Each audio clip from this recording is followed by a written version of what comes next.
But I said this is much more important than playing around the golf.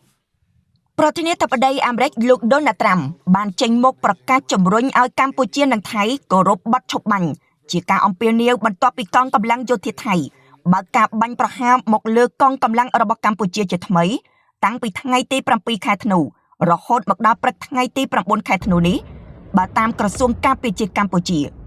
យោងតាមការចេញផ្សាយរបស់សារព័ត៌មាន CNA បានរៀបរាប់ថាមន្ត្រីរដ្ឋបាលជាន់ខ្ពស់មួយរូបបាននិយាយនៅថ្ងៃច័ន្ទទី8ខែធ្នូថាប្រធានាធិបតីសហរដ្ឋអាមេរិកលោក Donald Trump រំពឹងថាកម្ពុជានិងថៃ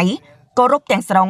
ការបដិញ្ញាចិត្តបទឈប់បាញ់របស់ពួកគេបន្ទាប់ពីមានការប៉ះទង្គិចជាថ្មីនៅតាមព្រំដែនដែលមានចំនួនរបស់ពួកគេដែលបានបង្ខំឲ្យមនុស្សរាប់ពាន់នាក់ភៀសខ្លួន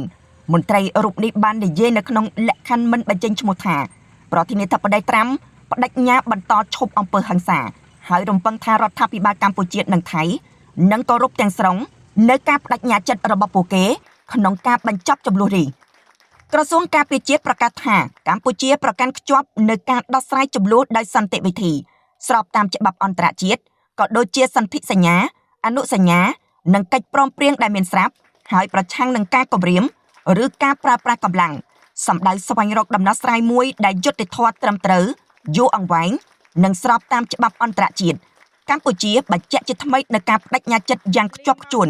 ក្នុងការគោរពនិងអនុវត្តតាមលក្ខខណ្ឌនៃបទជប់បាញ់សេចក្តីថ្លែងការណ៍រួមស្តីពីកិច្ចព្រមព្រៀងសន្តិភាពរវាងកម្ពុជានិងថៃ